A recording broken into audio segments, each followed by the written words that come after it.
Le faiseur de lune, chapitre 2. L'homme qui avait oublié de regarder le ciel.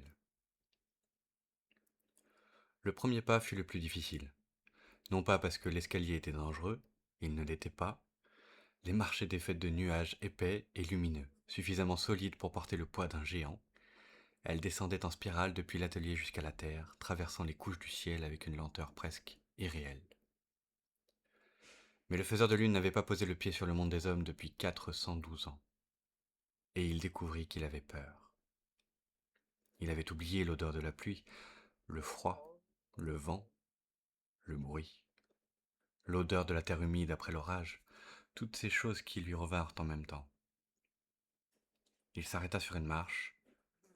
Sous ses pieds, les nuages s'écartaient. La terre apparaissait, immense, bleue, magnifique et terriblement bruyante.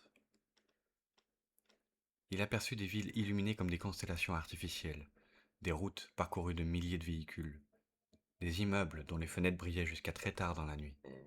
Autrefois, pensa-t-il, les hommes éteignaient leur lumière pour laisser entrer la nuit. Désormais, il semblait en avoir peur. Il continua sa descente. À mesure qu'il s'approchait du sol, son corps changeait. Il n'avait plus l'impression d'être une créature faite de ciel. Ses jambes devinrent lourdes, ses épaules se voûtèrent. Sa barbe, autrefois parcourue de fils de lumière, devint blanche et ordinaire. Son marteau d'argent se transforma en une vieille canne. Et lorsqu'il atteignit enfin le sol, personne ne remarqua son arrivée. Le faiseur se trouvait au milieu d'un petit parc. La nuit était froide, les arbres bougeaient doucement. Au-dessus de lui, la lune était presque pleine. Il la regarda. Elle lui sembla différente, plus lointaine, plus fragile, comme si elle aussi attendait quelque chose. Le vieil homme marcha jusqu'à la rue. Il découvrit un monde qu'il ne reconnaissait plus. Les gens parlaient seuls dans la rue. Des lumières bleues éclairaient leurs visages. Des voitures passaient sans s'arrêter. Des magasins ouverts au milieu de la nuit. Personne ne semblait pressé de dormir. Personne ne semblait pressé de rêver. Le faiseur marcha longtemps. Il ne savait pas exactement ce qu'il cherchait. Une réponse, un signe, peut-être simplement quelqu'un qui regarderait le ciel. Il passa devant un restaurant, puis une gare, puis un cinéma. À chaque fois, il levait les yeux. À chaque fois, il ne trouvait personne. Jusqu'à ce qu'il arrive devant une petite boutique. Elle était fermée. Au-dessus de la porte, une enseigne peinte à la main représentait une étoile.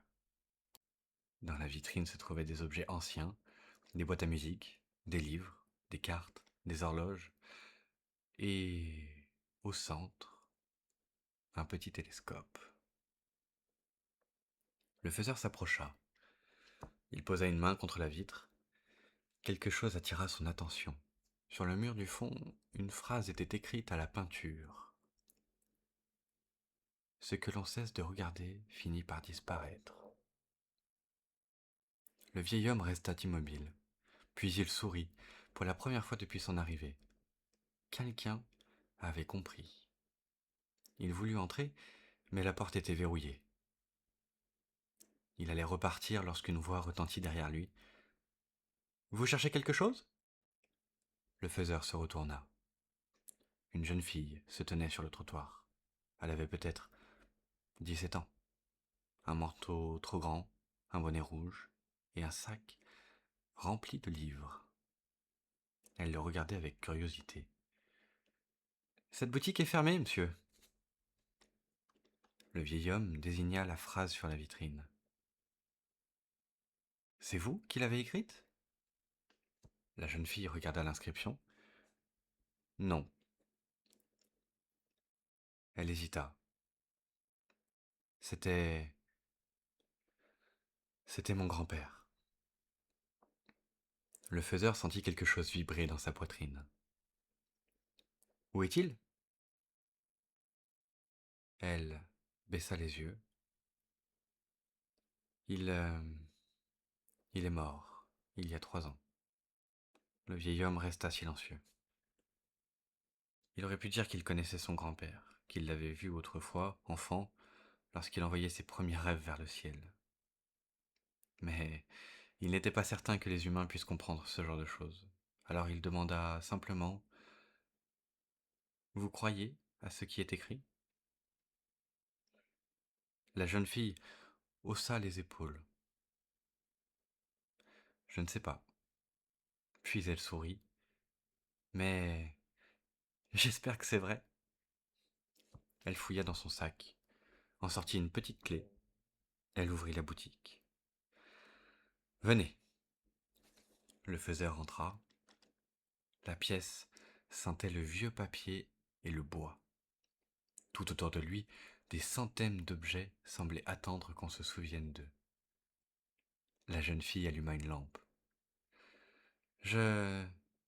je m'appelle Élise. Le vieil homme réfléchit un instant. Il ne pouvait pas lui donner son véritable nom, il n'en avait jamais eu. Alors il répondit: Appelez-moi Gabriel. Gabriel?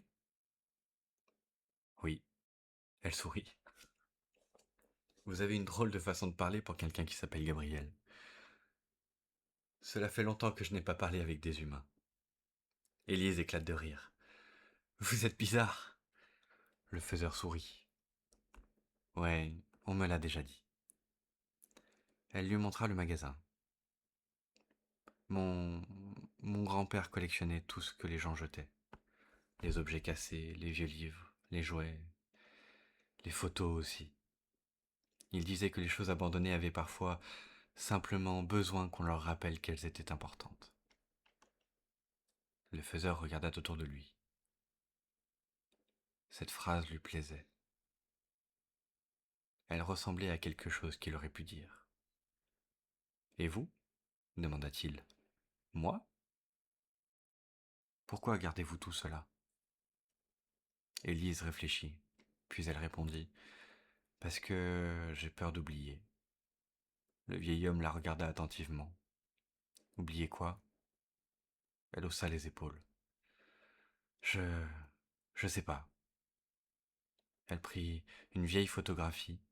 On y voyait un homme âgé devant un télescope. Son grand-père. Peut-être... peut-être que j'ai simplement peur d'oublier les gens. Le faiseur ne répondit pas, parce qu'il venait de comprendre quelque chose. Le problème du monde n'était peut-être pas que les hommes avaient cessé de rêver. Peut-être avaient-ils simplement commencé à avoir peur de perdre leurs rêves. Alors, ils avaient arrêté d'en avoir. Il s'approcha du télescope. Vous l'utilisez? Élise sourit. Oui, tous les soirs. Pourquoi? Pour regarder la lune. Le faiseur sentit son cœur s'accélérer. Pourquoi la lune? Elle regarda dehors. Parce que mon grand-père disait qu'elle nous regardait aussi. Le vieil homme baissa les yeux. Il sentit une larme lui venir. Il la cacha. Il avait raison. Élise se tourna brusquement vers lui. Vous êtes astronome? Non. Alors comment savez-vous ça? Le faiseur hésita. Il aurait pu lui révéler la vérité, mais il avait appris quelque chose au cours de ses siècles d'existence. Les secrets magiques ne doivent jamais être donnés. Ils doivent être découverts. Disons simplement que je connais bien la Lune. Élise le fixa, puis elle sourit. Vous êtes... vous êtes vraiment bizarre. Cette fois, le faiseur rit. Un vrai rire. Le premier depuis très longtemps. Et dans le ciel, à des milliers de kilomètres au-dessus d'eux, une petite étoile se ralluma, lisse. Elle observait son maître depuis l'espace. Le faiseur leva les yeux. Il la vit, puis il comprit. Une personne qui regardait vraiment le ciel venait de faire naître une lumière. Mais une lumière seule ne suffirait pas. Il fallait davantage, beaucoup davantage. car les étoiles continuaient de disparaître. Le faiseur s'assit près du télescope. Élise. Oui? Si je vous demandais de faire rêver quelqu'un qui ne rêve plus. Elle sourit. Je lui raconterai une histoire. Le vieil homme fronça les sourcils. Une histoire? Oui. Pourquoi? Élise haussa les épaules. Parce que... Parce qu'une histoire, c'est un rêve que l'on peut partager. Le faiseur resta silencieux, puis il regarda la lune. Il comprit alors pourquoi il avait été envoyé sur Terre. Il n'était pas venu fabriquer une nouvelle lune, il était venu découvrir comment empêcher les hommes d'oublier la magie. Et peut-être qu'Élise allait pouvoir l'aider. Mais au même instant, toutes les lumières de la boutique s'éteignirent. La température chuta brutalement. Le télescope se mit à trembler. Élise recula. Qu'est-ce qui se passe? Le faiseur regarda par la fenêtre.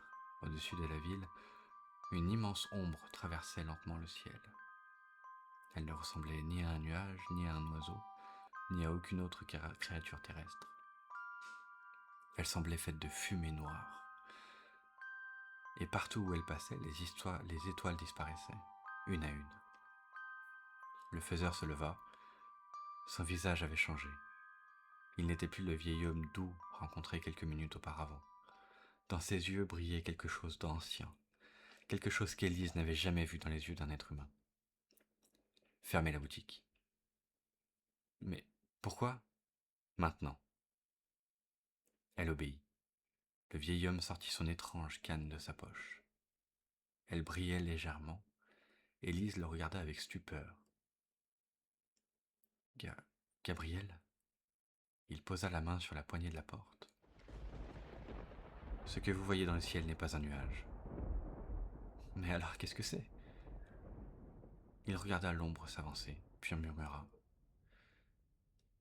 C'est ce qui arrive lorsque les rêves meurent. Et pour la première fois depuis des siècles, le faiseur de lune eut peur. Pas pour lui, pour elle, pour la terre, pour les rêves des hommes. Et surtout, pour la petite lune qui, quelque part au-dessus d'eux, attendait encore de savoir si elle devait prendre la place dans le ciel.